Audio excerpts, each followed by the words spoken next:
Сәлем достар, менің каналыма қош келдіңіздер. Менің каналыма тіркеліп, қолдап, лайк басып, комментарий жазуды ұмытпаңыздар. Бүгінгі жасайтын тағамымыз сосиска тесте жасаймыз. Ең алдымен біз ыдысымызға бисмилля деп сүтімізді құямыз. Оның артынша дрожж саламыз. Және де шекер саламыз. Енді артынан бір қасық тұз саламыз. Енді араластырамыз. Шекері, тұзы араласу керек, еру керек. Енді кішкене май құямын. 50 грамдай сары май құямыз. Енді кішкене қасықтың ұшымен сода саламыз. Енді шекері аздау болып қалды деп бір қасық тағы салдым. Сонымен 3 қасық шекер салдым кішкене қасықпен.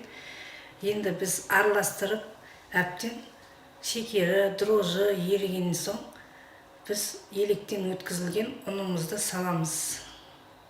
Осылай ұнды араластырып, қасықпен араластыра отырып, одан кейін қоюланғаннан кейін қолымыздың көмегімен жұмсақ қамыр илеп аламыз.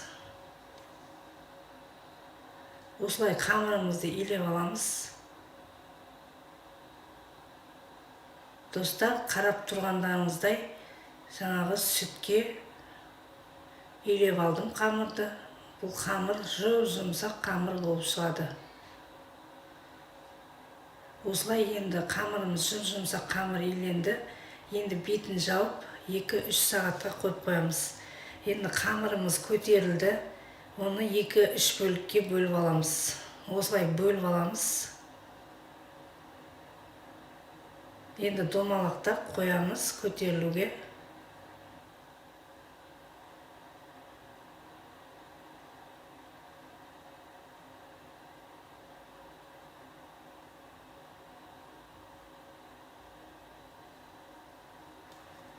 Енді оқтауымызбен жайып аламыз. Оқтауымызбен қамырымызды жайып осылай орташа көлемде қатты жұқа қылып жібермейсіздер. Осылай жайып аламыз қамырларымызды.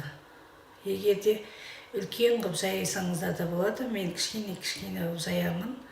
Осылай сосискамызды орауға жұқалығы осындай болады. Қатты жұқа болып кетпесін. Қалың да болып кетпесін. Қалың болса пісуі қиын болып, ортасы піспейді қалады қамырымыздың. Осындай жұқалықта болады қамырымызды жайып. Осылай енді сосискамызды орап аламыз. Біз оған дейін біз қамырымызды жайып атқан кезде пешімізді 180 градусқа 25 минутқа қойып қоямыз. Енді осы сосисканы қамырымызды кесіп, осылай орап шығамыз.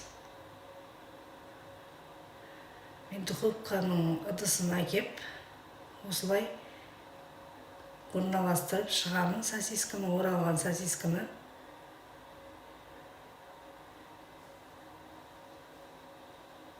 Өте оңай, әрі дәмді, балалардың асы деп ойлаймын. Өте көбінесе балдарға жасап беремін. Ешқандай қалмайды, жеп қояды. Өте керемет шығады. Осы енді жасап болдық, сосискеге орап қамырды. Енді осыған бетіне жұмыртқаның сарысын алып бетіне жағып шығамыз осылай. Осылай жағып шығамыз, сарысын әдемілеп, барлық жеріне тигізіп жағыңыздар. Осы дайындап болған соң, қызып тұрған пешімізге 180 градусқа 25 минутқа пісіріп аламыз. Өте керемет, жаңағы қамырдағы сұжықтар шыққан. Осылай сіздер де жасап көріңіздер. Достар, менің видеом ұнаса, лайк басып, комментарий жазуды ұмытпаңыздар, және де тіркеліп кетіңіздер. Менің парақшамда өте керемет рецепттер бар. Сол описание бөлімінен қарап жасасаңыздар болады. Енді пешімізге салдық. 25 минутқа салып аламыз осылай. Оған дейін ашпайсыздар. 25 минут өткеннен кейін ашып осылай көресіздер, сосын суытып қоясыздар. Суығаннан кейін жейсіздер. Өте керемет сосиска тесте шыққан, қамырдағы шұжықтар дайын болды. Осымен біздің тестамыз да, шұжықтарымыз да әдемі болып шықты.